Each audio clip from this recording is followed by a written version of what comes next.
Hello, everybody, and welcome back to the Smark and Salt podcast. Recently voted Time Magazine's Podcast of the Year, Podcast of the Decade, and Podcast of all recorded human history. That's pretty cool, isn't it? Yeah. We've been told there's a plaque coming, but we've not seen one yet. But I trust the process. I trust Time Magazine's process. I'm joined by my co-host and moral conscience, Sam. How are we doing, Sam? Good. Very excited about the award of the greatest podcast of the year, decade, century, in recorded history. Honestly, I didn't expect it after just 12 episodes, but they blew us away. Proactively reached out to us, and they were like, your insights into professional wrestling is something to behold, and they're a big lover of The Big Show as well, which I didn't know. That's true. Yes. Yeah, they did. They said that to me as well, and I was like, you know what? I understand. I have been tracking the plaque. They texted me the tracking details. It did accidentally get rerouted to the wrong Royal Mail Centre. I see. So they're having to, they said they'd let me know once it moves along their network. So hopefully, Yeah, just keep me posted. Soon. Yeah. Well, hopefully they keep us posted, if you know what I mean. Very good. Oh, do you think they missed us? Do you think the people missed us for the I think few so. weeks? Yeah, why wouldn't you? I reckon so, yeah. Tonight, though, we are, I say tonight, we're recording this in the day, but for all intents and purposes, it's tonight. We are covering WWF SummerSlam 2000.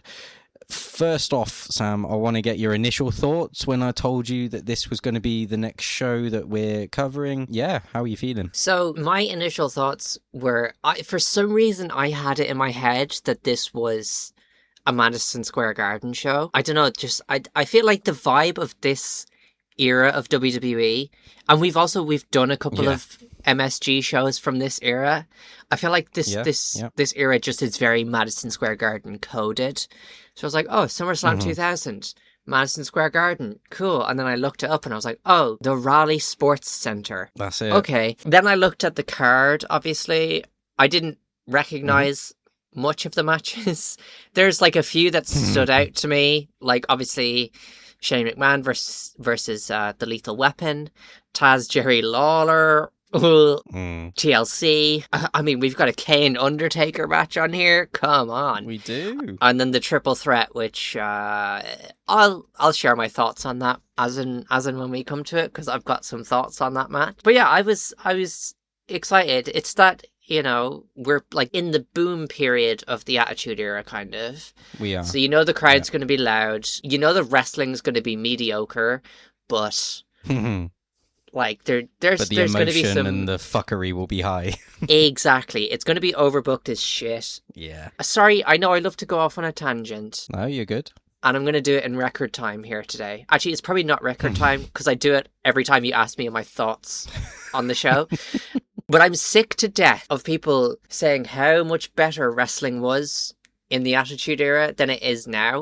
There's so many dog shit matches on this show, or just like very mediocre matches that are carried by the crowd being super into these characters. Maybe one of these, there's one match on this show that I think could hold its own on a pay-per-view nowadays in 2026. The rest would probably get duds if they happened nowadays, to be honest.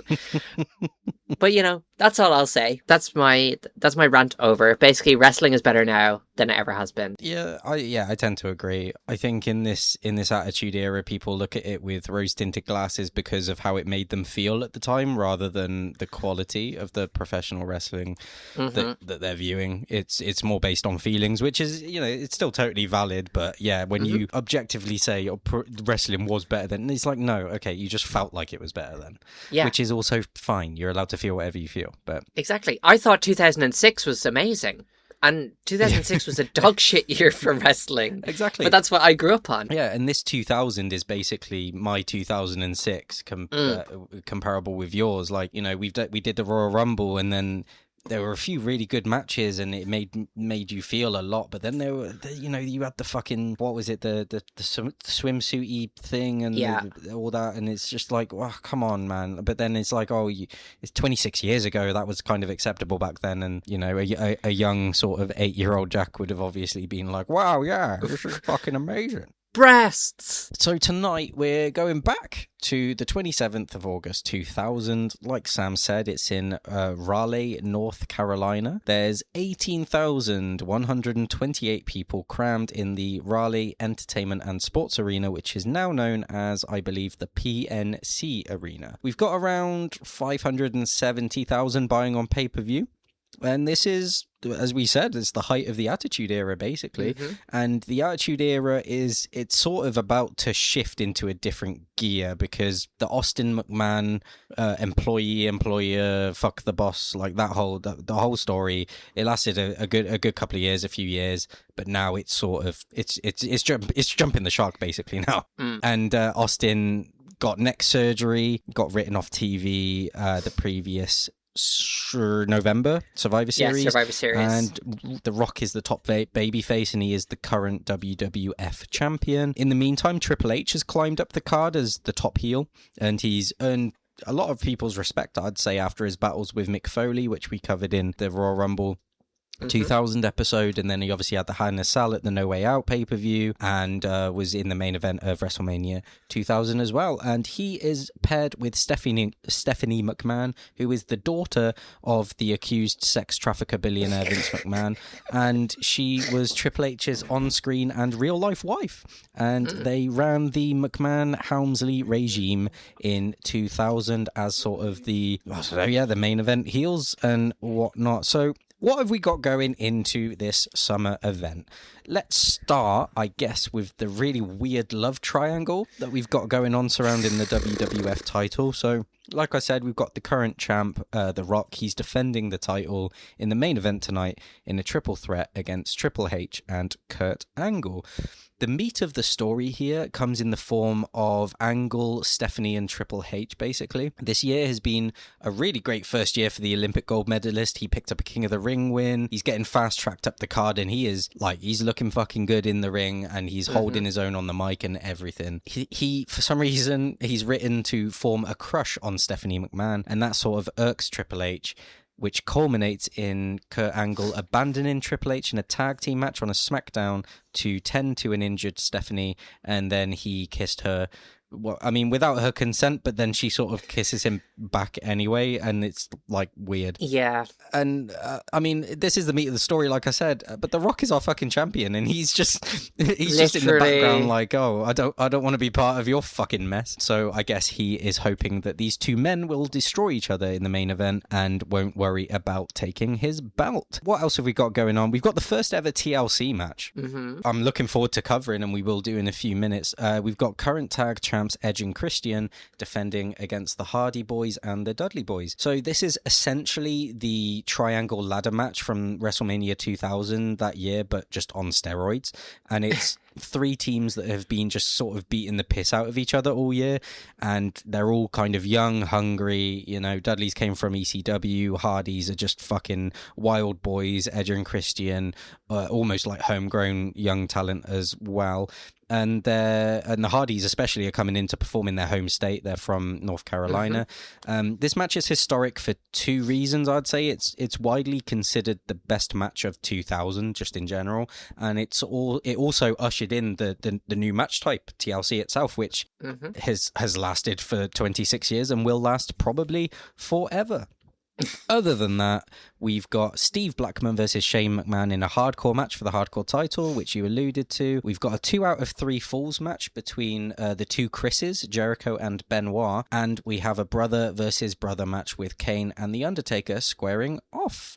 Yeah, there's more, so let's get into it. But before I get into it, do you have any comments? I have my usual fun fact of the ticket price range. Yes, please. The ticket prices for SummerSlam 2000 ranged from $25 for, your nosebleeds, our tickets, basically, to $300 for ringside, which, for a Big Four pay-per-view. That's reasonable. Yeah. Yeah.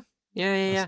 That's not too bad. Ringside seats for $300, mate, and you'd get to take a commemorative chair home, wouldn't you? How are you doing with that new tongue, by the way? You've not had it long, so it seems like it's causing you a couple of issues. My new tongue. Your new tongue, yeah. I heard Excalibur say that on commentary recently because he like fucked up saying something, and he was like, "Sorry, it's my first day with this new tongue," and I was like, "That's so good. That is excellent." It's good. That's good. And I had to use it there. I'm so sorry. Yeah. Oh, also, I wanted to give a shout out to the like opening hype package for this show. It was very like avant-garde with like Ode to Joy playing in the background and just some very strange, I don't know if you'd call it like David Lynch-esque, just some odd like cinema going on. And I was like, holy shit, WWF in 2000 doing avant-garde cinema. Okay. Vince McMahon has no idea what's happening here. This has been... Yeah, no.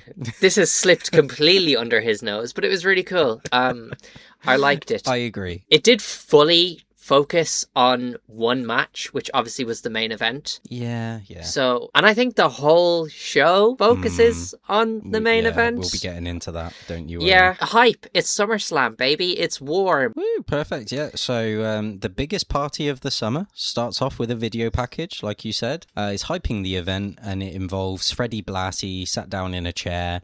Lots of operatics, and I noted down here almost an art housey short film, focusing mostly on the main event. Yeah, like you, I thought it was pretty cool, and it is different. It sort of catches your attention. It's not something you expect to see at the beginning of a wrestling pay-per-view, and it did a good job of setting the tone, I guess. So Jim Ross and Jerry Lawler, as ever, are on the commentary desk.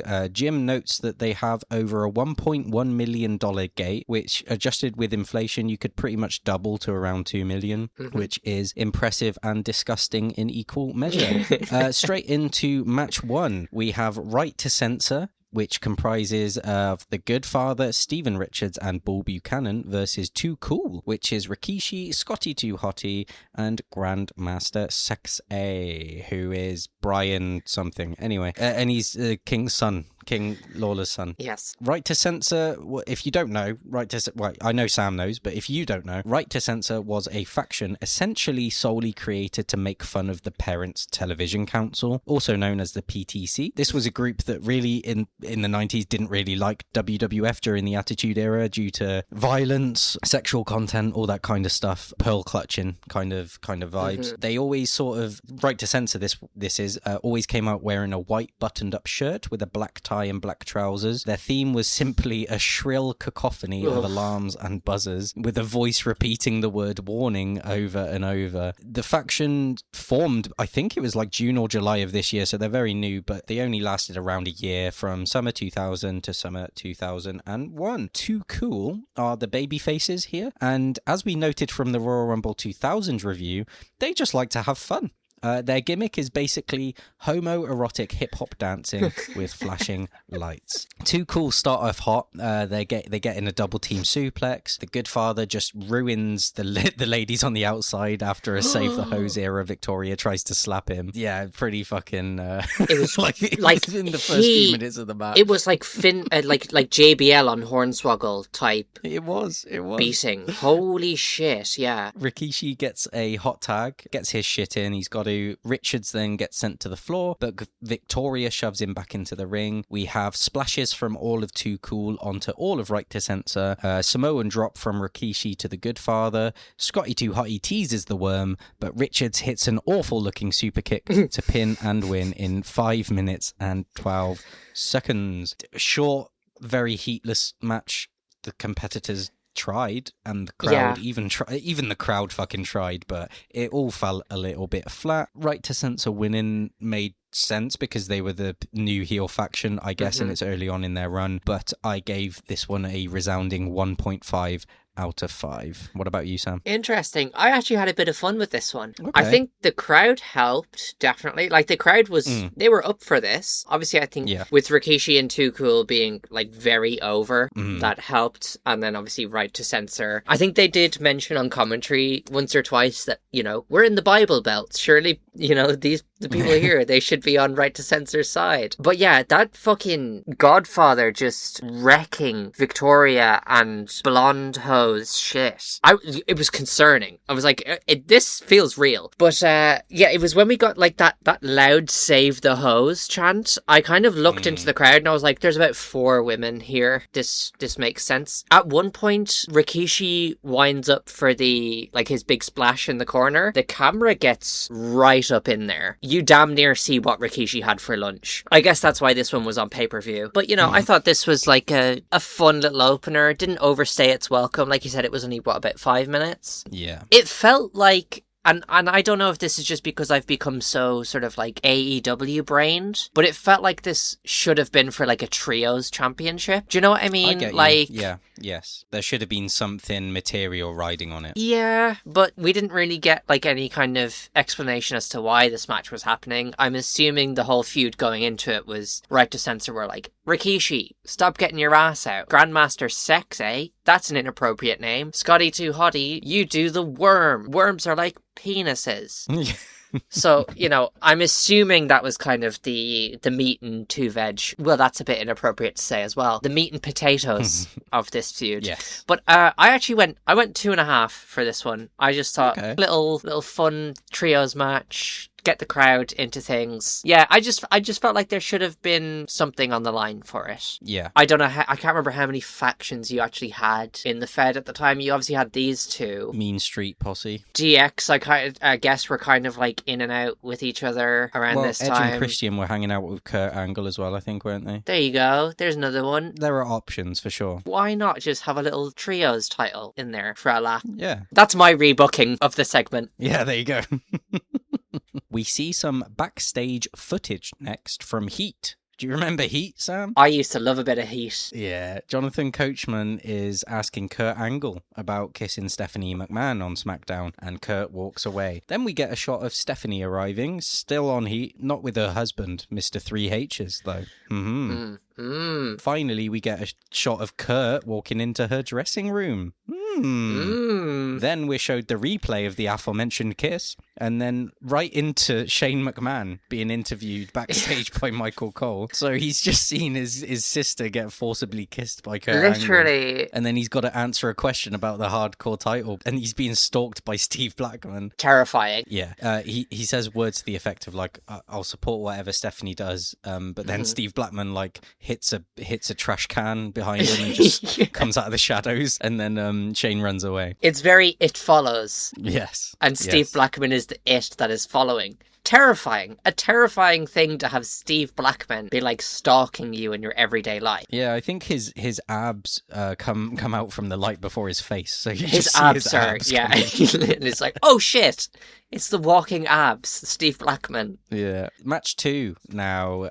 We've got Road Dogg versus X-Pac. So both of these are still sort of kind of in DX, but DX is basically no more at this point because Triple H has sort of graduated to, the higher echelons of the card. These two, Road Dogg and X-Pac, haven't had much to do at all for a few months, so they sort of tried to create a friendly rivalry between the two, which has turned into a little bit of an unfriendly one. Road Dogg gets on the mic briefly before the match and says, everyone's gonna know who the best man is. Cool, alright. X-Pac comes out and the fans start immediately chanting, X-Pac sucks. Road Dogg is in control in the early stages, then X-Pac is in control. We get a clothesline, kicks, Bronco Buster attempt as Road Dogg scampers away from X-Pac.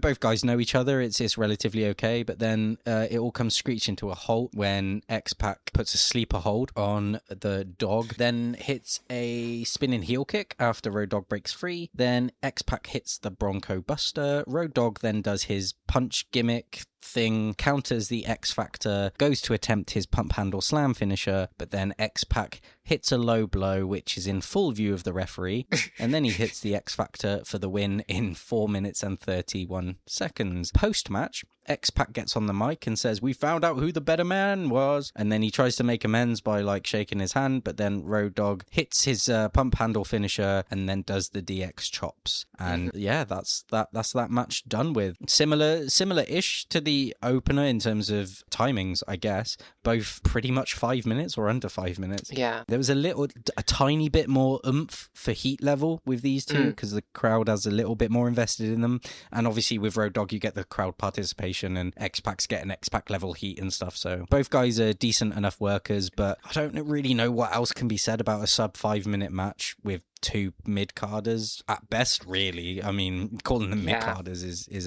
a compliment at this point in time anyway. So I went for 1.75 out of 5, 0.25 more than the last one. What about you, Sam? I actually enjoyed this less than the opener. I went 2 stars. I'd like to say fair play to the referee for being able to tell both men apart, because neither of them were wearing the DX away strip. So there was a bit of a kit clash, football banter. I think X-Pac is far superior as an in-ring competitor to Road Dogg, but Road Dogg is just more charismatic, and like you said, he has that fan participation in his gimmick, so the fans gravitated towards him a lot more. I thought the match, it was okay. I've never really cared much at all for Road Dogg, so I just didn't really get into it. And the finish felt like it just came out of nowhere. I think a face buster as a finisher also is shit. I think it's a shit finisher because it's become such a transitional move. And then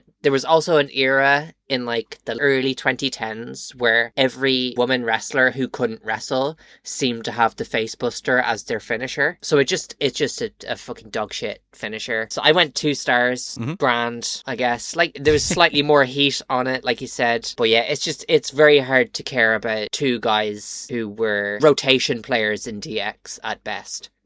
Having a feeud with each other. Fully agree there. Next up, we get a big shout out to Vinny's Steakhouse, which apparently I guess Vince McMahon and the wrestlers loved. JR just absolutely fucking glazes the place, and he's like, "I know a thing or two about barbecue. I know about barbecue." Fucking Jesus. Okay. Then we transition backstage, and we're with Chyna and Eddie Guerrero. Eddie says that even if Chyna wins the IC title tonight, he supports her. She flirts back by saying, "Someone's getting lucky tonight." Ho ho ho. We then switch to Trish Stratus and Val Venus in their locker room. Trish asks about Chyna or her being the best centerfold. Val's not really paying much attention. He says this is about the IC title, and he's pacing around, and he's like, "It's not about you." And then she replies by saying he wouldn't have the title if not without her, which is true because she helped him win the title however many weeks back. And we're into match 3, which is an intergender tag team match for the Intercontinental title. It's Eddie Guerrero and Chyna versus champion Val Venus and Trish Stratus. So this was the start of Trish Stratus's rise in the company, I guess. So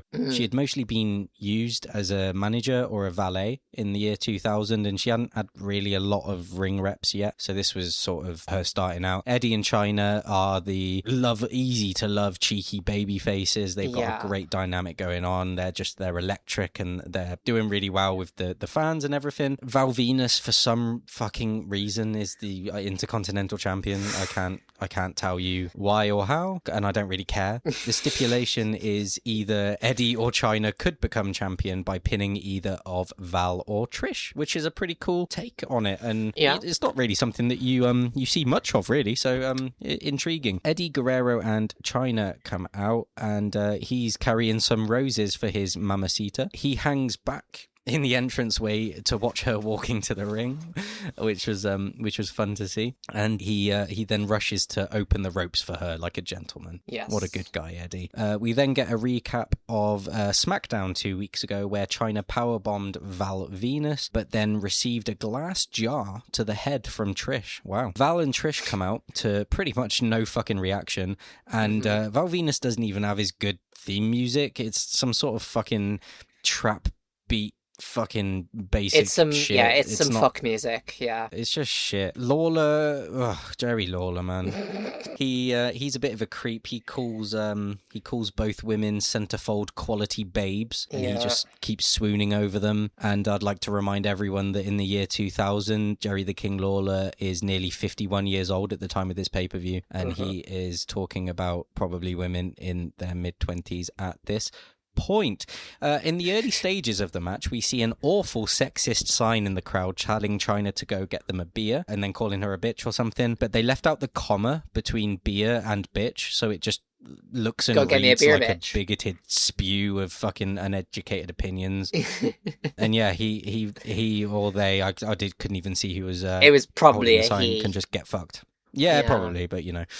That sign was, I think, taken out very, very quickly after they realised it was showing on the hard cam. We get some basic back and forth in the early stages, especially with Val Venus and Chyna, which is interesting to see. And we get some double team moves from the baby faces to their opponents. To be fair to Val Venus, he is selling his fucking butt off for Chyna, which is really cool to see. But it does sort of feel like when they're wrestling each other, just those two, they're sort of wrestling on 0.5 speed. Yes. She ends up low blowing Val whilst the ref is distracted with Eddie, I believe, or distracted with something else anyway. And then she makes the hot tag to Eddie, which is cool. That gets a good pop. Trish then gets in for the first time. Eddie tags back in Chyna. Chyna just fucking dominates her and just sends her to the fucking shadow round, basically, with a gorilla press slam, and then pins and wins in 7 minutes and 4 seconds. And Chyna is your new Intercontinental Champion, which is pretty fucking awesome to see. I thought, although the action in this one, there's a couple of minutes more action than the first two matches, I had more fun with the character work. Yeah. And I thought the ring work was kind of sloppy and slow, if I'm honest. But the match did its job to a story level.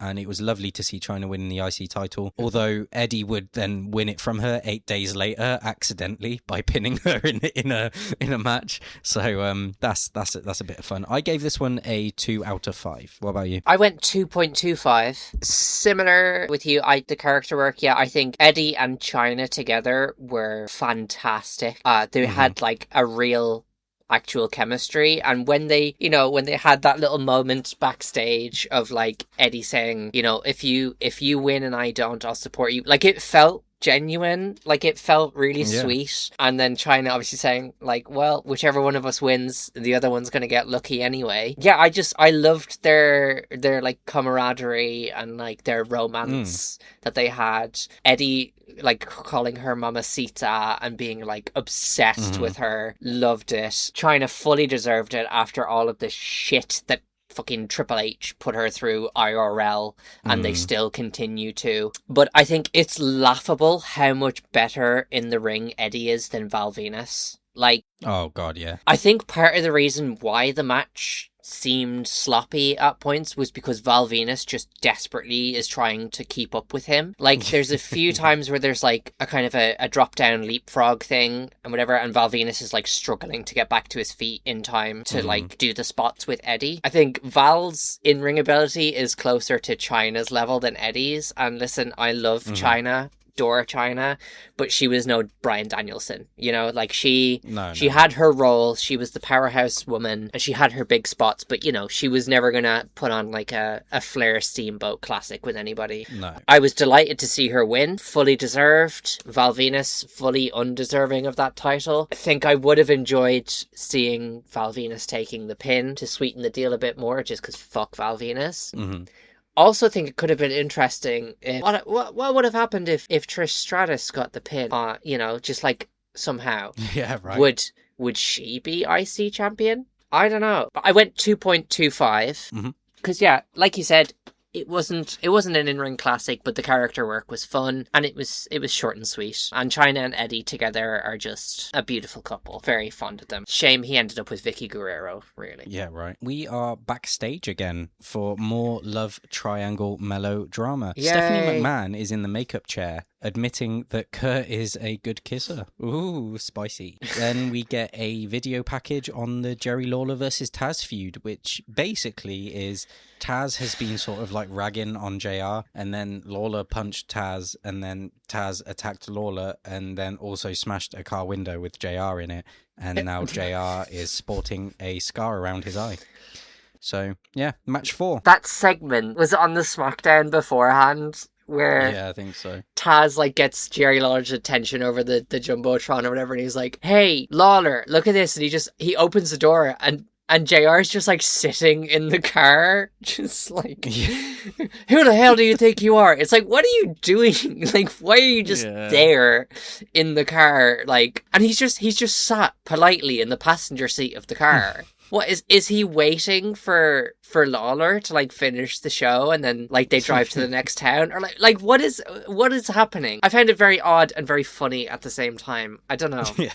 This whole feud is just fucking weird. It's so stupid. So Taz walks out with a black cowboy hat and a walking stick, clearly mocking JR and his eye injury, and he is really over-egging it as well. He's pretty funny, to be fair. Apparently, Lawler is the babyface in this match, even though on commentary he's the heel, which makes for a fucking weird situation. Yep. Not much really happens in this. JR calls the match by himself. Taz gets in his heat. Lawler gets his hope spots in and the crowd reactions. We get a ref bump. Taz locks in the Taz mission on Lawler. JR gets up and smashes a jar of sweets onto Taz. Then the ref wakes up, counts the pin for Lawler in 4 minutes 21. The ref, Teddy Long, by the way.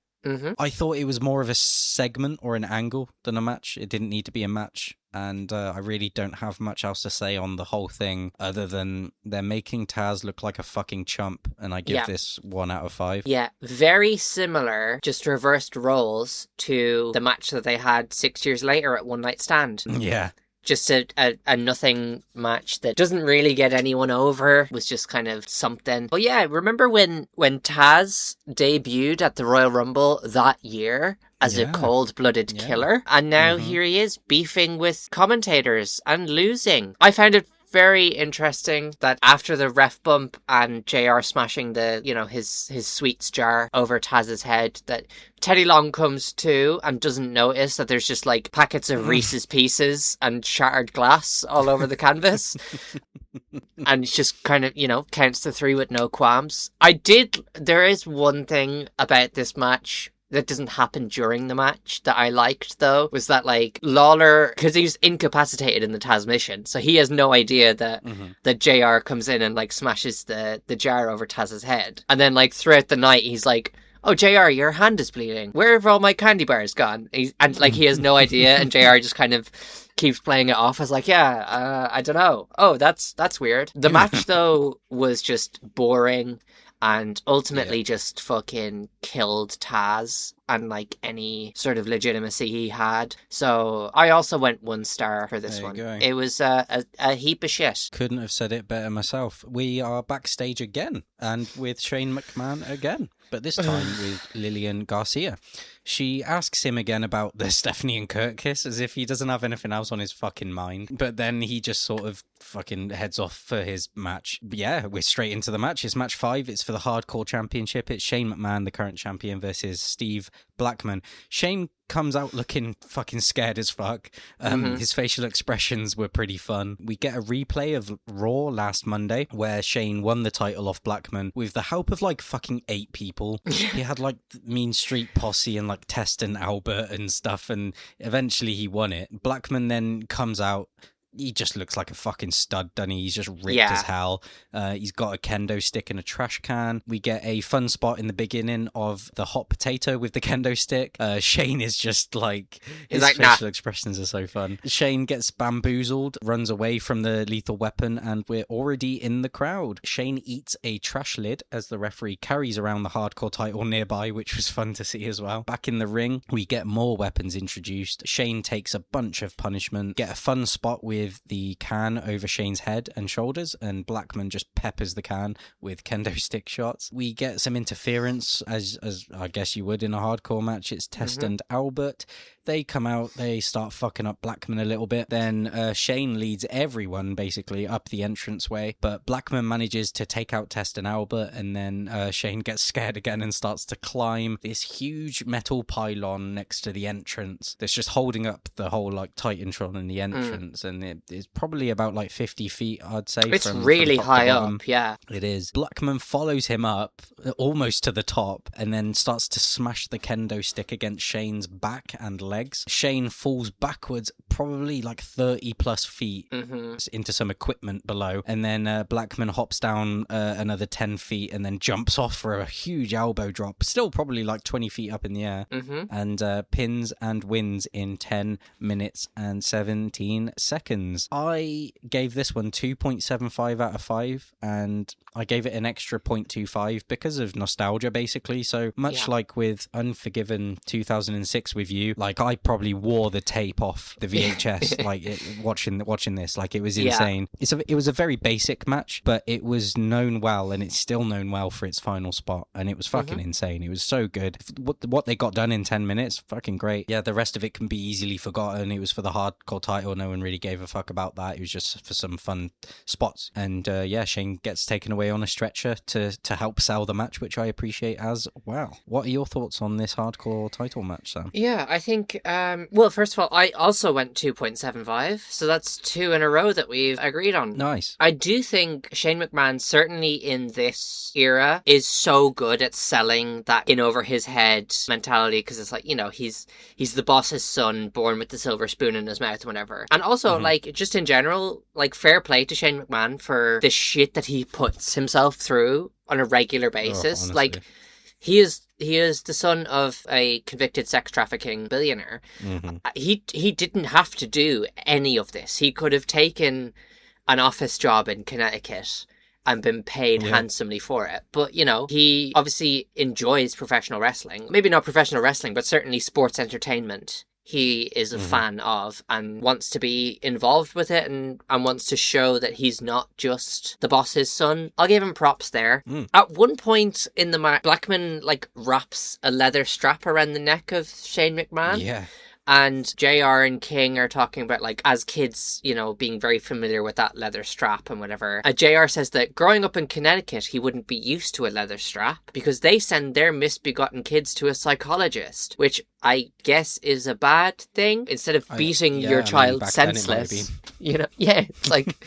Oh, you pansy. You go to therapy and work on yourself as a human, you know, to better yourself as a human being. Well, you know, we got took out to the woodshed and shot in the toes. Yeah, right. Yeah, I think, you know, the most memorable thing about this match is Shane's R2-D2 cosplay with the trash can lid, and then obviously that spot off the SummerSlam set, which SummerSlam, oh my god, it's me. But yeah, it's like, and it really is very, very high up. Yeah, it's crazy. I do find the way that Shane falls eventually very funny though, because like he takes like 4 or 5 hits to the back with the kendo stick, and then you see him just kind of like brace himself. Oh shit, here goes, and just kind of pushes himself towards the like trestle and then off again, and it's just that image of him perfectly falling as if he's almost taking a step. It's so majestic, and you have Steve Blackman just staring at his handiwork. Yeah, it was a bit of fun. It was like a PG death match. Yeah.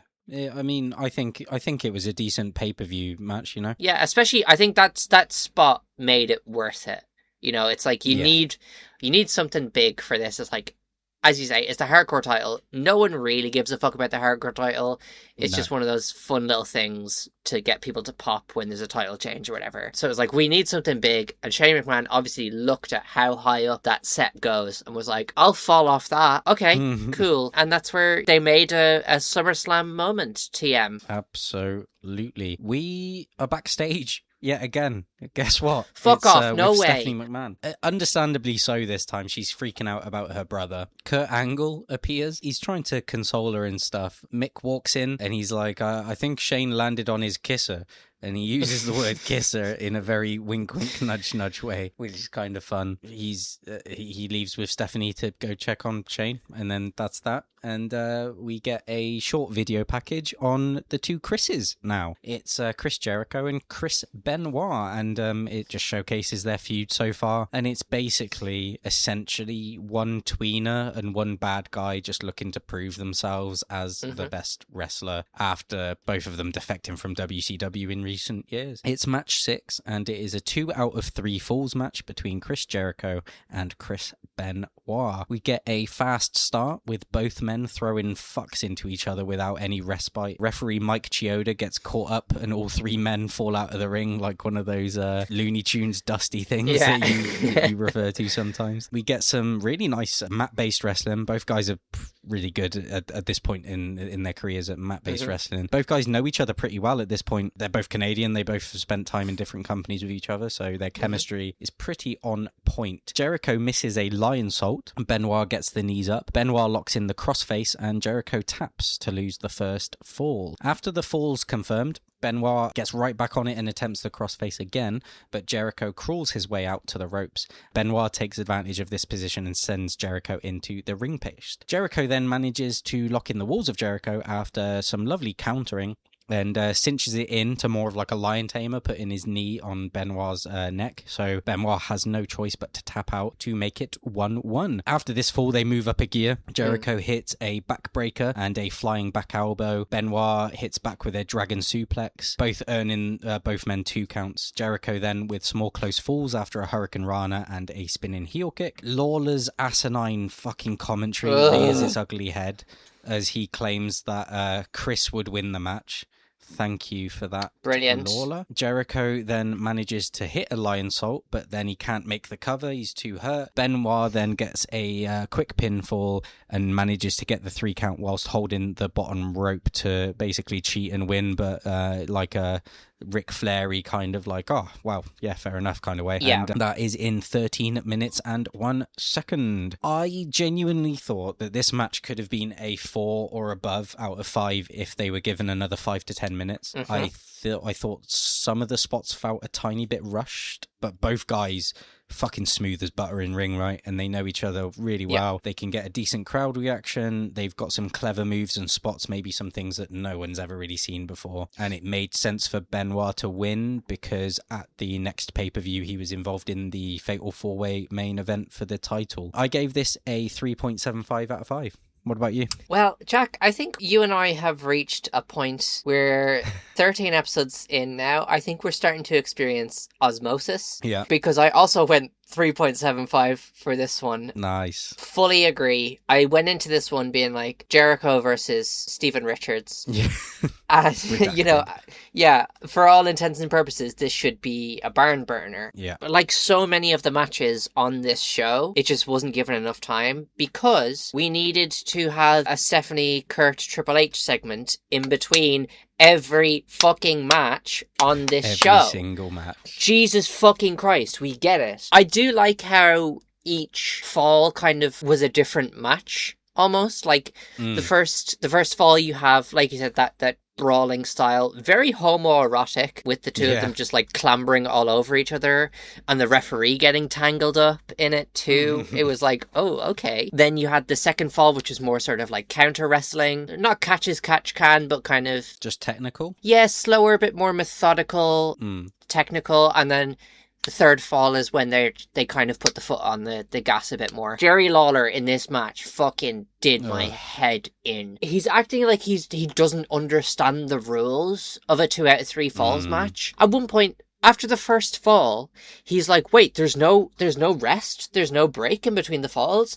And this comes about 15 seconds after he is talking about his history with 2 out of 3 falls matches and how he hated competing in them because you had to wrestle differently. And it just makes me think, if William Regal had been on commentary for this, the in-depth, like it would have been Emma Hayes on ITV coverage levels of like tactical nous of talking about like how, you know, each fall, with the first fall, like Jericho taps out, right? Okay, you talk about how well, it was probably for the best for him to just give up this fall rather than take any further damage. It's the same with, like, if someone gets, like, intentionally DQ'd in a fall, so that they've lost a fall, but they've damaged their opponent with a chair shot, like, to the head or whatever. But you just don't get any of that with Lawler. It's just, Chris Jericho's an idiot because he's Canadian. They're all idiots. And then JR has to remind him, well, Chris Benoit's Canadian too, and you're rooting for him. And he's like, yeah, well, Chris Benoit's different. It's like, shut the fuck up and just call a match. Like, you've been wrestling 40 years at this point. How have you got nothing interesting ever to say? Because he's not a good fucking commentator, mate. Jesus fucking Christ. Like, the way that Jim Ross carried this man for so many years. We look at King and JR as kind of these bastions of wrestling commentary. Because we all grew up with them. It's just JR. It doesn't matter who JR was put with. It's JR. Yes, I do agree. Both of them had good chemistry with each other. And JR and King were able to play off each other. I think more so JR was able to play off King and kind of keep him in check a lot. To focus on the actual match, though, I think it was a good technical showcase. I think it stuck out on this show a bit because this show is very spot heavy and like big moments rather than something like this. And I think that hurts it a little bit. Like, the crowd was into it, obviously, because these are two fantastic workers. But I think it also suffers with the hindsight of, we are now in a world where this would be a match in the middle of the show on Dynamite now. You know what I mean? Where you would kind of be like, yeah, it was a decent TV match. And I think just a lot of matches nowadays are wrestled to this standard or above. So I think, 3.75, I think maybe if we'd have watched this in 2000, I think it would have been such a sea change to what was on at the time, that we probably would have been like, oh yeah, this is like 4.5 stars. Yeah. It kind of felt at odds with the rest of the show and just hasn't aged amazingly. Not to say it's a bad match. Obviously, we've both given it 3.75. It's a good match. But yeah, it's just a victim of wrestling getting better. It is, and I think it's definitely not the two Chris's best match, because I feel like their best match came at the following Royal Rumble in 2001, which, well, again, is one of my favourite shows, so it'll probably be on the list to review at some point. But they had a phenomenal ladder match for the Intercontinental title. Yes, I remember that. And it's a fucking great match. So yeah, hopefully we can review that and talk about that at some point. So but we're backstage yet again, Sam, and guess what? No way. This time, Mr. Triple H is arriving at the arena. Triple H. I can't do it. Triple H. Anyway. What are you trying to do? I don't know, mate. I was just trying to do a funny voice. Was it at risk of sounding incredibly racist somehow? No, it sounded like it was like a Scottish and a Mexican had a baby and raised the child equally. That's Triplet H. I'll take that as a compliment, actually. Yeah. I just want to say, I'll always find it fucking hilarious when they pretend that the main event performers are arriving literally like half an hour before the match is set to begin. But yeah, we see Triple H arrive into the arena, and that's just to set some more seeds until the next fucking backstage segment. But in the meantime, we get a nice video package to set up the TLC Tag Team title match, which is the first ever of its kind, and the only way to win is to climb the ladder and grab the titles hanging from above. It's match 7. The Dudley Boys, Bubba Ray Dudley, Devon Dudley, versus the Hardy Boys, Matt Hardy, Jeff Hardy, versus Edge and Christian, who are the current champions. The crowd go fucking radio rental for the Hardy Boys, and I mean, they are the hot young baby faces of the time, and of course it's their hometown. The match starts before poor old Howard Finkel can even announce that the Hardy Boys have come out. I mean, the action in this, it's a car crash, but in the best way possible from start to finish. We get some chairs and ladders into faces and bodies at the beginning. They're really putting their bodies on the line. Edge hits a huge Russian leg sweep off the ladder to both Dudley Boys. Bubba hits a huge Bubba bomb off the ladder to Christian. And one thing I'll note is, looking back and analysing this match, is Christian took a whole lot of fucking punishment in this match, and he deserves so much props for this. The Hardy Boys eat shit from a ladder. We get the was up move from the Dudleys, and Devon gets the tables after headbutting someone's crotch from a fucking ladder. They then 3D Christian through the table. Bubba and Devon then stack 2 more tables on top of the 2 already set up on the outside near the entranceway. So that's a fucking quadruple table setup that you've got there. Edge appears and then ruins the Dudleys with fucking massive chair shots. Matt hits a leg drop off the ladder onto Edge, followed by another from Jeff. That was fucking great, just like poetry in motion, as they say from the Hardy Boys. Christian then gets chucked off the top turnbuckle onto Edge, who is squashed under a ladder. That was pretty insane. Jeff then fucking swanton bombs himself into 2 tables on the outside off a ladder as Bubba moves out of the way. Now, it was so surprising because it wasn't even like you knew that they were set up, but then the camera just pans over and Jeff's already at the top of the ladder and Bubba's there, and oh my god, we're not even getting a setup. Matt sends Christian off the ladder to the mat with a side effect as well. Edge and Devon also fall off the other side of the ladder. Bubba then climbs up. Edge and Christian push him off the ladder and into the quadruple table set up on the outside. I will say this. A lot of the don't try this at home things that you see on those video packages came from this very show.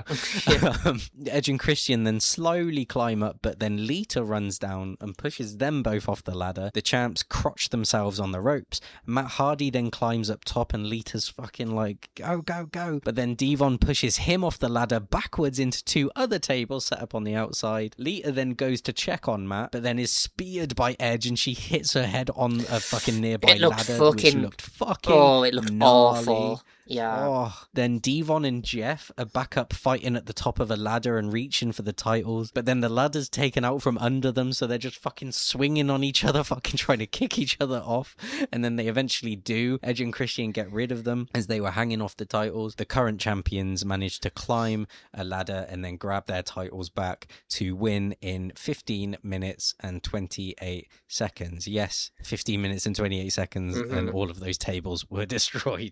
Fucking hell, what a match. It still holds up 26 years later. It still holds up, and like you said, this is the one match that could genuinely hold its own as match of the night on a pay-per-view nowadays, which is a testament to all of these performers and the way that they went about it. All 6 guys in this match plus Lita put their bodies on the fucking line and really gave it their all for 15 minutes of just total fucking madness. I had a total blast when I first watched it when I was sort of like 7 years old or whatever, and I tell you what, I had just as much of a blast now. 5 out of 5 for me. You went 5. Nice. Yeah. I went 4.75. I had a fleeting thought of 5. But I was like, you know my rule, if I have any doubts, it can't be a 5. But it was so fucking fun. It was just, like you said, this was carnage. Like, this was pure, undiluted carnage. Everyone in this match took a turn fucking dying as well. Especially Christian.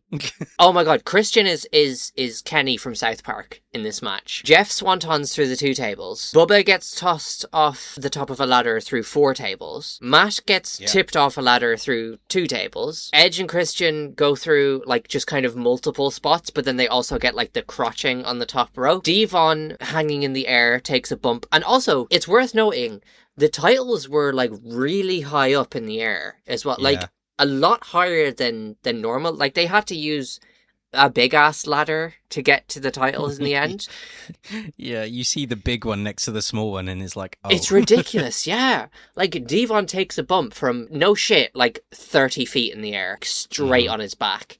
And then you get Lita come down, who, by the way, Lita looking fantastic, would 100% wear the outfit that she's wearing. And she gets fucking speared by Edge and, like you said, cracks the top of her fucking cranium on like the corner of a ladder. Now, I have a theory. I think that this spear to Lita and her cracking her skull off the top of the ladder had a butterfly effect that didn't take place for another 5 years. So she gets concussed, right? And she just all she can think about is Edge with his arms around her. And instead of the fear and pain that she felt from that spear, she thinks, oh, he held me so nice and so tight. And 5 years later, they end up fucking each other. behind Matt Hardy's back. Had Lita not cracked her skull off that ladder, Matt Hardy and Lita may have lived happily ever after. But instead, we got that sick-ass spot. Matt Hardy, I'm sorry that you had to get cooked for this spot to happen, but you got a 4.75 and a 5 out of it from, the greatest podcast of all time. So really, who's the winner? Exactly. All's well that ends well. Exactly. You've got it, you're married now. Happy days. Yeah, this was sick. This was so fun. Fuck yeah. Unfortunately, we're coming back down to another backstage segment for the melodrama again. Triple H and Stephanie are in their dressing room when the H-Man asks about what happened with Kurt. Oh, she claims that she hit her head and Kurt took advantage. As if he can't fucking just watch a SmackDown. Watch the product on TV. Papa H then tells her to stay away from him, and then she comes back saying that Mr. Triple H is the only man for her. Triple H. Yeah, fine, more backstage stuff. Triple H. Match 8 now, and I'm just going to completely breeze over this, but it's part of the running order. Match 8 is the Cat with Al Snow versus Terry Runnels with Perry Saturn in a thong stink face match. The less said about this, the better. Both women were in bikinis and they tried to wrestle, but the men got involved. We get a cat fight spot, some really sloppy bumps and slams, and then the Cat wins via stink face in 3 minutes and 7 seconds. It's a dud out of 5 for me, and I said, nope, no thank you. I understand it's the year 2000, but no thanks. I also went dud. I did not watch this match. I just skipped through it. I'm like, I'm not participating in this. I wrote in my notes, the Cat with Al Snow versus Sable with Perry Saturn. That's how much attention I paid to this one. It's just, I heard the Cat's music come on, and I was like, oh, time to skip. And I was like, I'm sure it was Sable that was paired with Perry Saturn at this time. Wrong. Doesn't matter. I didn't miss much. If Rikishi had been in this match, I might have been interested. That could have been, a bit of a laugh. But instead, he wasn't, so I didn't watch it. I'm sure Jerry Lawler was very insightful during these 3.5 minutes. Anyway, what was the next backstage segment? Yeah, moving swiftly on, we get a small video package to now hype up the brother versus brother Kane and Undertaker match. As a kid, this was like the match at SummerSlam for me.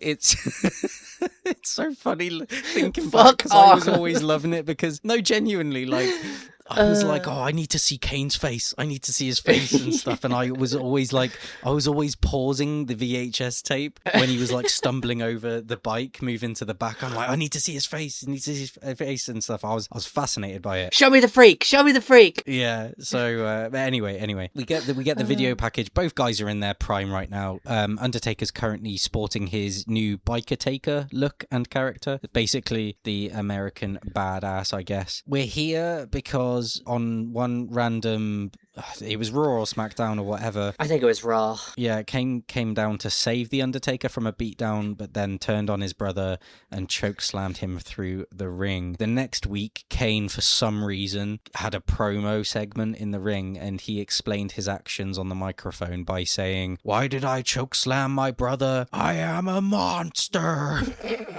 So that was goofy as fuck, and fuck my life. So it's match 9. It's Kane versus Undertaker. Taker comes out with his motorbike and his jazzy American badass theme to a fucking huge pop. He's popular. He'll always be popular. Then Kane comes out, but the Undertaker attacks Kane immediately on the outside before he can get in the ring, and the bell rings to start the action. Please don't believe JR's lies post-match about the ring bell, because it did happen, and I did hear the ring bell. Yes, unless the version I was watching was edited. No, you're right. Like, what the fuck? Yeah. So pretty much immediately, the Undertaker tries to rip Kane's mask off. Kane retaliates by chucking Taker's face into some steel steps on the outside. Before the dead man takes back control of proceedings, the referee is clearly not really bothered about disqualification here and is just letting these two guys just fucking slug it out, which I sort of appreciated, but it is meant to be a normal match, mate.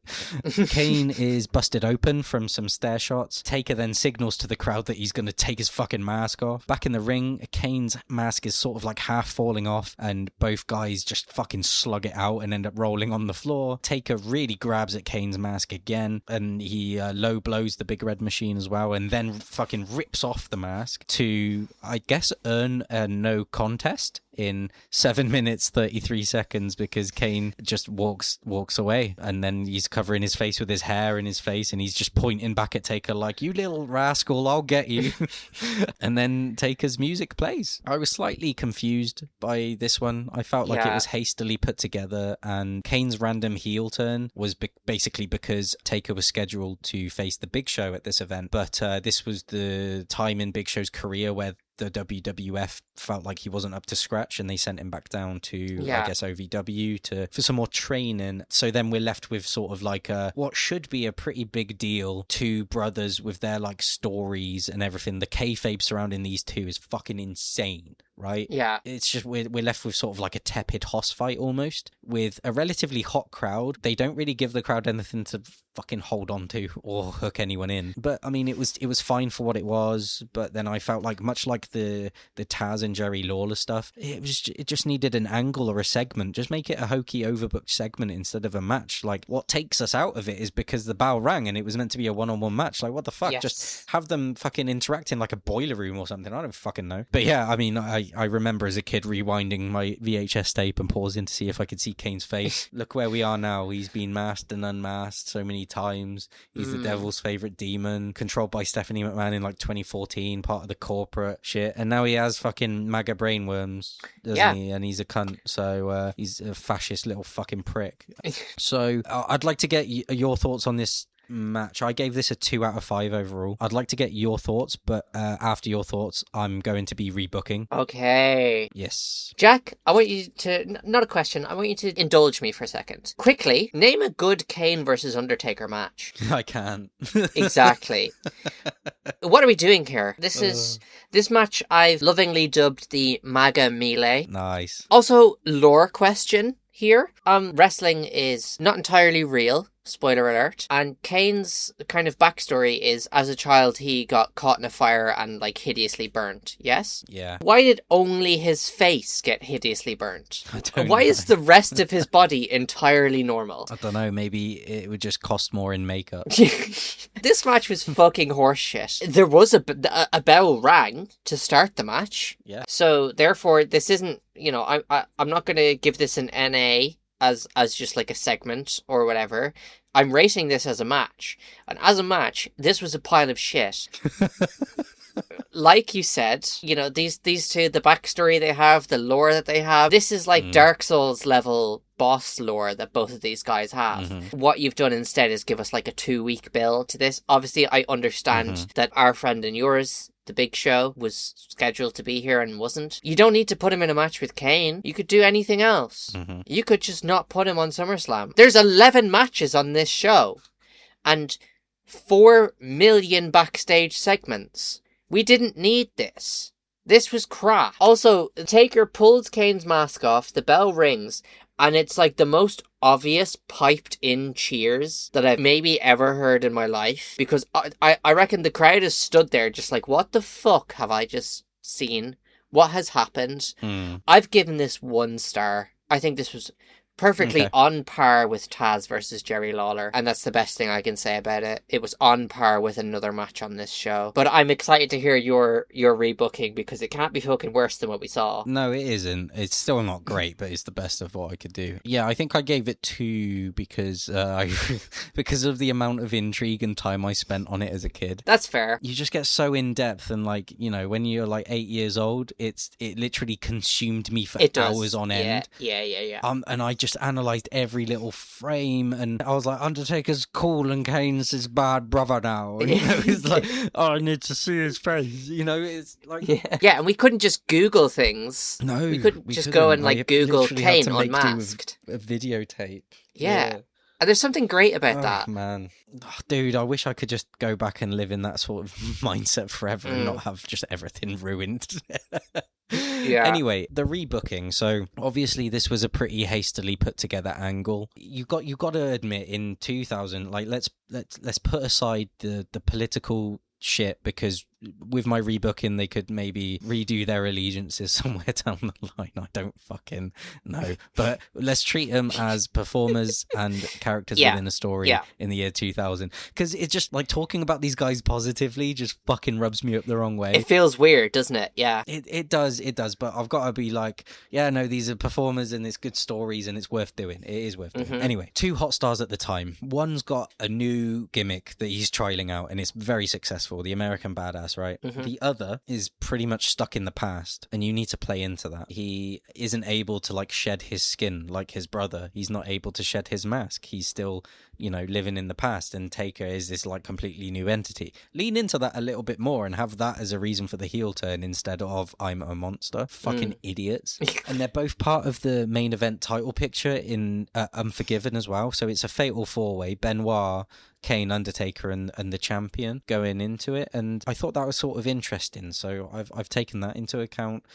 And we need to work out a way to make this angle make sense and then tie it together for the next few weeks of programming, including SummerSlam and into Unforgiven. But the thing is, you don't want either of these to lose clean, really. And if you really need a match, you can keep a no contest, but you can just make it a little bit more engaging and explain it more and put more story into it, so the audience is like, oh my god, this is insane, we need to tune in next week or whatever, or to see the next segment between these two. You need to make it mean something, okay? Right? You can get away with these two having a match on the card. Like, I know I said have them interact in a boiler room or whatever. You could, as long as you make it mean something. You can have anything on a show, right? You know, it's worth TV time. The reason why Kane did this, as he explained in his promo, was because he's a monster that is literally just spoon feeding slop to the audience and going, look, this, I'm saying what I mean, and stuff. Fuck off, man. I'm a have buddy. A little bit more fucking pride. Yeah, have a bit more pride in your storytelling and protecting your business in kayfabe, man. It's fucking ridiculous, man. As far as I'm concerned, Kane should never fucking touch a mic. Like, he should not have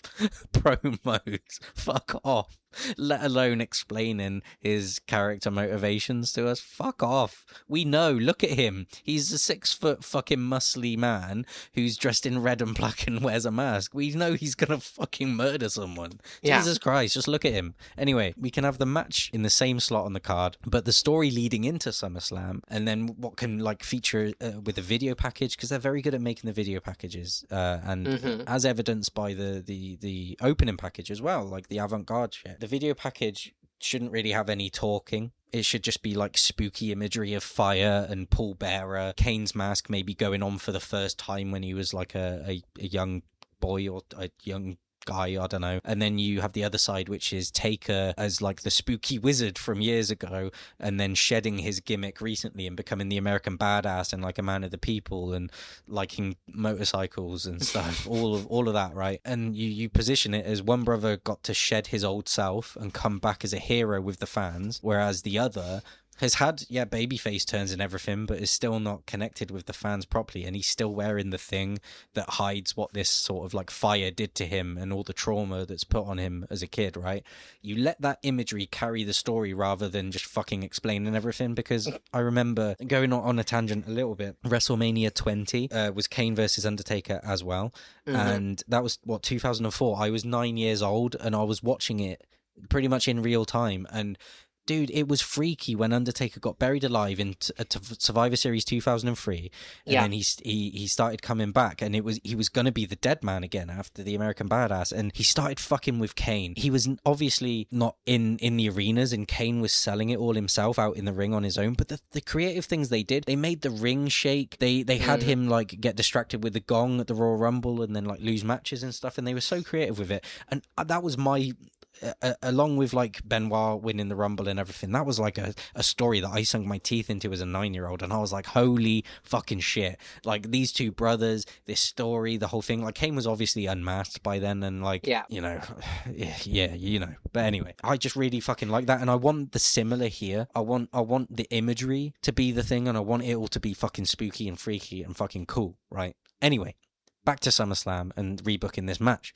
Kane comes out first this time, and he watches Undertaker come down on his motorbike and to all the fanfare, and we get the whole story in basically one shot with Taker coming down. You've got Kane in the foreground, Taker coming down, but then you've got JR's voice. If you're going to sell the story, have JR sell it, because he's fucking smart and he's on commentary and it's great. You don't need either of the monsters to talk. You can have JR do it. Taker rides in and he's so desperate to get his hands on Kane, who's recently turned on him still, but the motivations are better. He then lets his bike crash into the apron and he just fucking dives straight into the ring. Like, he has no care for his bike and he's just going straight in. So you have this like kinetic fucking energy to start this match as well, and you're like, oh my god, he doesn't care about his bike, oh my god. Taker still goes for the mask. He's still obsessed with like unmasking him. We can have Taker speak and be like, I'm gonna take your mask, but Kane's like, as Taker's sort of taking his mask off, Kane's like desperately trying to like hold it together with one hand, and he's like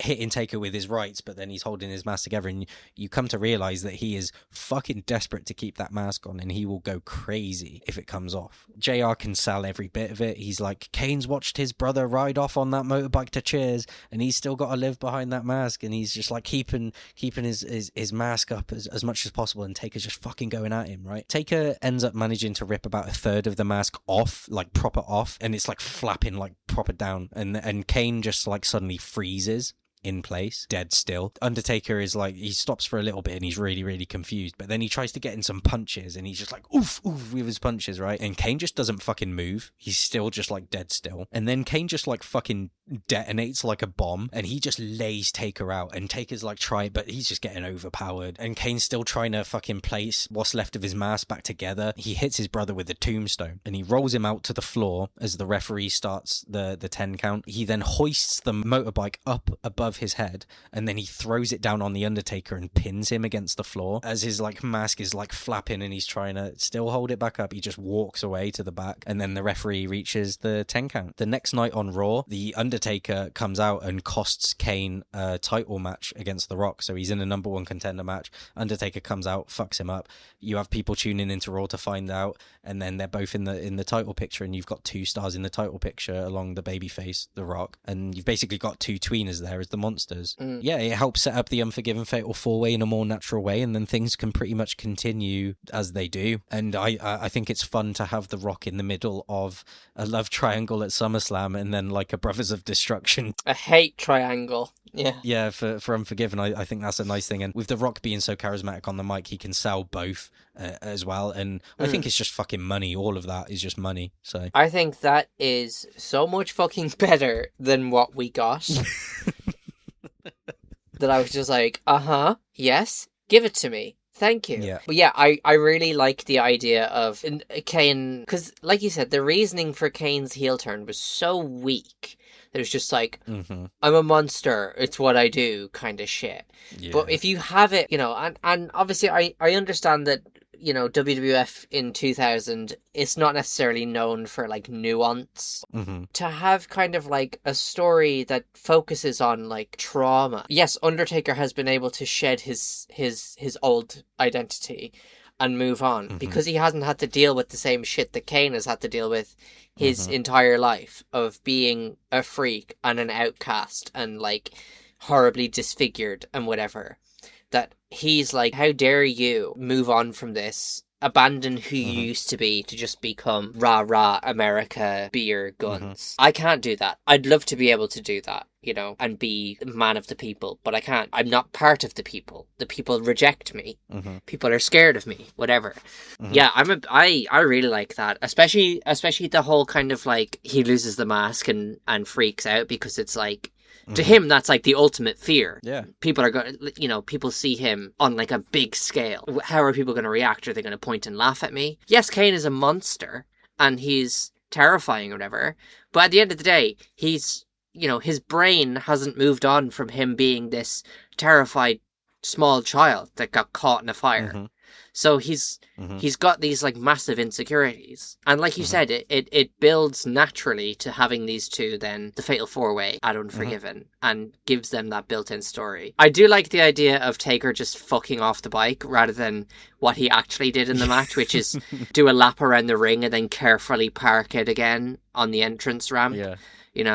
Go to the meter, put his ticket on, and just, to make sure that he doesn't get caught by a parking warden, because it's basically what he fucking did and how he treated this. Yeah.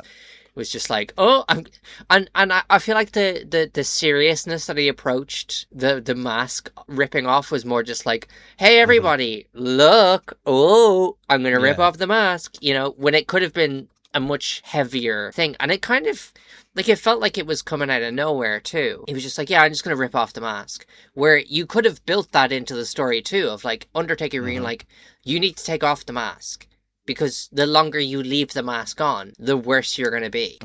Yes, I've been able to forward with my life, but you need to do the same, because it's just going to eat away at you. This is not good for you. And you could almost have it as like, not even like hating his brother, but just being like, this is not good for you. Like, this is not healthy, and I will do whatever it takes to show that you don't need to be stuck like this. You can move on. Yeah, I like that kind of like deep dive into sort of picking a topic for the feud, or kind of zeroing in on one thing and then building around it, rather than just be like, I'm evil now. Yeah, right. Fucking, you know, and then that so much. Yeah, much better. I tell you what, Jack, I'll give you a lot of credit for how you go about your rebookings, in that you find these little nooks in something and you're able to like spread it into a full idea. Like the whole Taker's moved on, Kane is stuck in the past. I'm a big fan of that, like just tiny little detail, but you can make so much out of it. And I appreciate that. Absolutely. In your storytelling. Thank you. You're welcome. No, I think it's important. Like, if you're going to connect with any audience, you need to find something that's relatively relatable, or something that you've presented for so long. As you know, take The Mask for example. He debuted with it in 3 years ago in '97. Yeah, and he's not been without it since. Fucking play into it, man. And then you like, when you have these stories that basically just fall into their laps time and time again, and they just don't do anything with it, and it just confuses the fuck out of me, because you basically just need to keep drilling down into character motivations and keep going, why this, why that, why this, why that, why do you do this, why do you do that, like literally everything about it. And then every interaction with that character with other wrestlers as well, why do you say that like that? And you can really latch on to these things and make a huge idea out of something as simple as a mask and a fucking gimmick change. And that's how you get fleshed out characters. And like you said, that's how you write. It's a you know, as much as it is kind of like an over dramatized version of it, it's a relatable thing. You know, you have two family members where, you know, they have some trauma from their past, and it has affected one person more than the other. There's you know, there's millions of people in the world who have been set back in their lives by a trauma, and you don't necessarily have to have someone be an out-and-out heel in the story. It's just two damaged people. Maybe 2000 they just weren't ready for that kind of storytelling, but I also feel like probably why not do that? I know, but maybe everyone was just fucking off their faces on coke in the writer's room at that time. I think so, or I don't know, what were people doing in 2000? Like MDMA, going to nightclubs, I guess. I don't know, you know, one night at the Roxbury kind of thing. Wearing jeans that like dragged over your shoes and into the mud and hey, that was cool, though. It was cool. Right, thank you very much for that. We're backstage again at SummerSlam 2000, and let's pretend it's after the really good rebooking I just did. We're with Kurt Angle, and he's looking pretty worried, and he's holding a phone. We cut to Stephanie and Triple H in their locker room, and her phone rings. Oh, I wonder who that could be. She pretends it's her mother. The H-man's like, hey, I want to talk to her. Put her on the phone. He grabs the phone, but the person on the other end hangs up. And he's like, she hung up. And Steph's like, that's weird. We then get the video package hyping this matchup. It's match 10. It's the triple threat for the WWE title. It's Kurt Angle versus The Rock, who is the current champion, versus Triple H. Even though we've had about 50 backstage segments for this fucking pay-per-view, we still get a video package to hype it up. I think we know at this point, you know? Yeah, like... we know what's happened. We get segments and replays of the kiss, like, fucking 50 times. Kurt and Triple H, they're both heels, basically, right now, who hate each other. And yeah, Kurt saves Stephanie from a nasty fall. They kissed, blah, blah, blah. And The Rock is here, too. Kurt makes his entrance and gets on the mic. Great mic work for his first year in the company, man. It's so fucking good. He says, people expect an apology for kissing Stephanie. I apologize for not doing it sooner.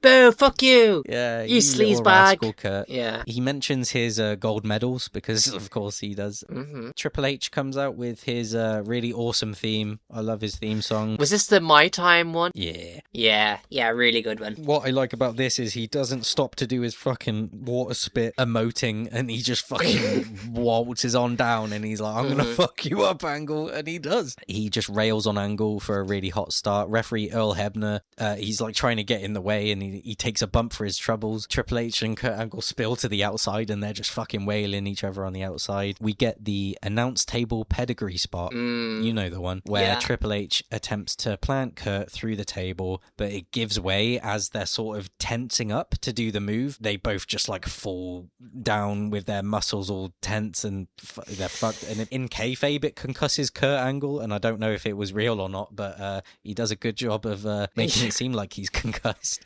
The bell still hasn't rung yet. Triple H grabs his sledgehammer from under the ring, and then the Rock's music hits to fuck it. Like, this is so good. Huge it's such pop. like overbooked nonsense, but I fucking love it. And the match officially starts. The Rock ain't scared of no sledgehammer, and he hits the Cerebral Assassin with punches and a Samoan drop. The medical team then come out to check on Kurt, and they hoist him onto a stretcher and then try to cart him to the back. But then Triple H runs after them and drags Kurt Angle back, and then The Rock gets involved on the entranceway, and then everyone's there. Stephanie emerges as well to like check on Kurt and help guide him to the back as the crowd unfortunately chant slut at her. Yeah. She returns to then support her husband, The Game. She grabs the WWF title, gets in the ring, but then accidentally clocks him with it instead of The Rock, and it looked pretty clunky and slow there. It was like, but then Triple H evens it up with a low blow to the Great One. The sledgehammer is then back in play as The Rock sells a hit to the midsection like fucking death. Triple H takes back control of the match. We get a backstage shot of Stephanie pleading with Kurt to go on and help her husband and get back out there. She drags him out, and he's fucking looking all woozy and doozy. Angle grabs The Rock's feet at the ropes, which then allows Triple H to hit the pedigree and go for the cover,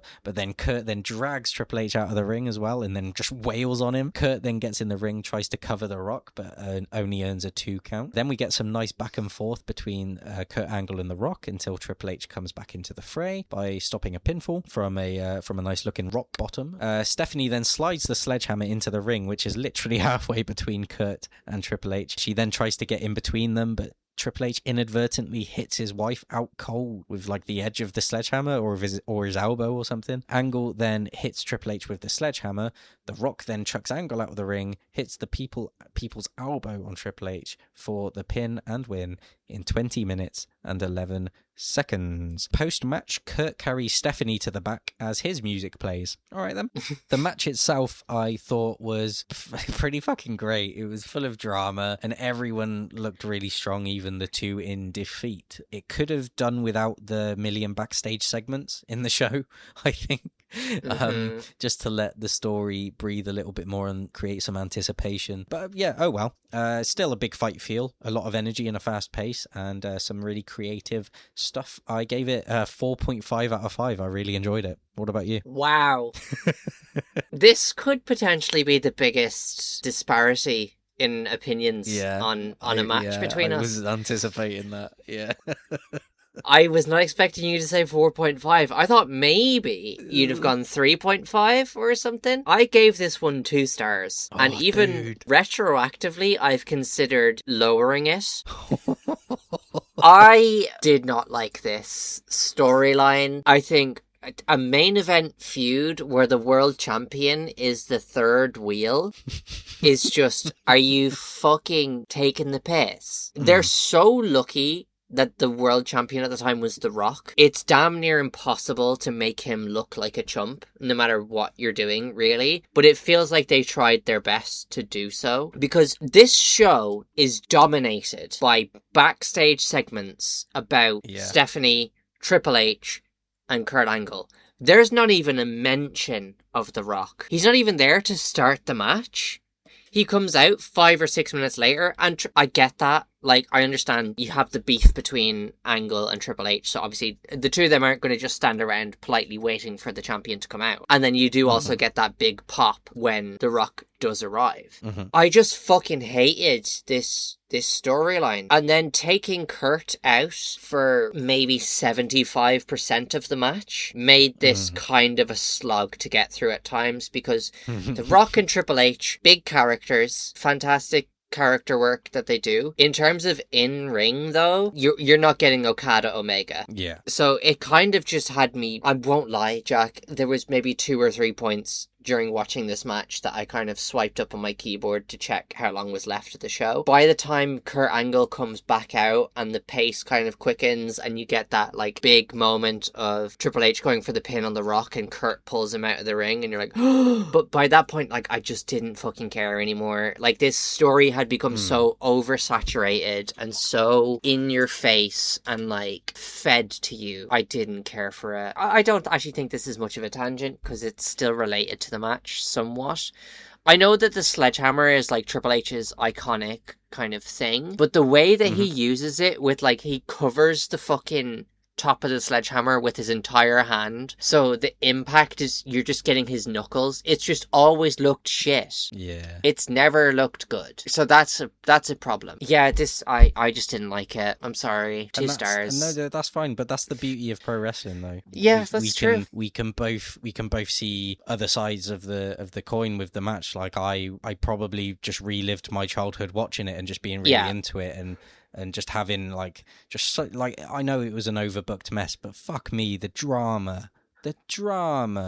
You cannot have a match more filled with drama here, really. I got swept up into it, and yeah, like, technically wasn't a very good match at all. The in-ring work, was really lacking, but it had a big fight feel, and I still stand by my score because I got swept up in it, but oh yeah, I do understand and somewhat agree with all of your points, to be fair. I'm never going to yuck your yum when it comes to wrestling. Yeah. And I completely understand where you're coming from. Like, this to you, this is your Unforgiven 2006. Yeah. So you're obviously going to be watching it with that part of your brain that remembers first watching it gets fired up again, and you go, oh my god, yeah, I remember being a kid and not having all of these worries that I have as an adult, and just being able to watch this over and over and over again, and how swept up you got in it. So that's like, I'm not gonna be like, no, change your fucking score now. Yeah, right. Like, and in a way, like, I'm glad that we've had this much of a different opinion on it. I think it makes things a bit more interesting, especially considering like how many of the matches on this show have we just been like, yeah, I went for the same thing. Maybe we've had a bit of a gimmick change. You know, we've done an Austin and Brett at WrestleMania 13, and we've done a double turn. If the world title is involved, the focus needs to be on the champion and the chasers as well, because they also did a similar WrestleMania 18 with Jericho and Triple H, and Stephanie got involved, and then there was Stephanie's dog, and it's like, this is for the undisputed championship, and it's also going on after Rock v Hogan as well. I don't know, it just stunk of Triple H wanting to be the center of attention over The Rock. We know those issues between the two of them are well documented, and I think Triple H has a massive inferiority complex when it comes to The Rock. Oh yeah. And this just had those fingerprints all fucking over it. And I think The Rock was probably just like, you know what, Paul? Do whatever you want, because at the end of the day, I will be walking out as the champion. I'm walking away in a couple of years for Hollywood. Yeah. And still be popular whenever I just return for a one-off. Exactly. Whereas, you are now booking dog shit weekly. Yeah, those are my thoughts on that match and kind of storyline in general. I just wasn't a fan of it. Well, let me hear your overall show rating before we get into the best and worst dressed. Overall, I gave this show 3 stars. I think it had a peak and it had valleys. Obviously, you had the TLC match being absolutely fantastic. You have that great spot, that memorable Shane and Steve Blackman spot. You have Chyna winning the IC title. That's also big. But then you also just had like a lot of just mid, like the opening 4 matches just don't really do much. As much as, and you know, I've gone on record many times to say how much I love Chyna. The match wasn't amazing. And then it kind of picks up in the second half. Then you get 2 shit shows in a row with the stink face match and then the MAGA melee. You just get this self-absorbed Triple H dick-sucking fest of the main event. I don't think it was a bad show, but it was just so weighed down by that main event storyline. And it was just like, in between every match, we had to know what was happening. You know, when Poochie's not on screen, all the characters should be asking, where's Poochie? You know, it was very that. So I think that dragged it down for me. And then the TLC match saved it. Yeah, what was your overall show rating then? Because I'm very curious now. I gave it a 4 out of 5 with rose-tinted glasses fully on, I think. After a real subpar first half to the show, and even as a kid I wasn't really too bothered about the first half of the show. After that we get the hardcore match, which is really fun, and the massive spot. Then you've got the more technical bout overall with the 2 Chris's, which was decent.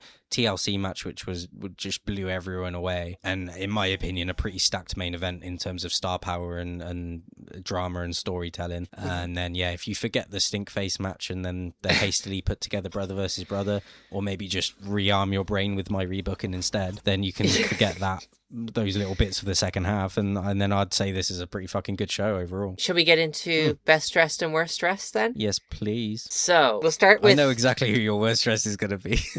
Do you? Do you want to guess? I think it's The Undertaker. It's 100% The Undertaker. Yeah, exactly. He went through...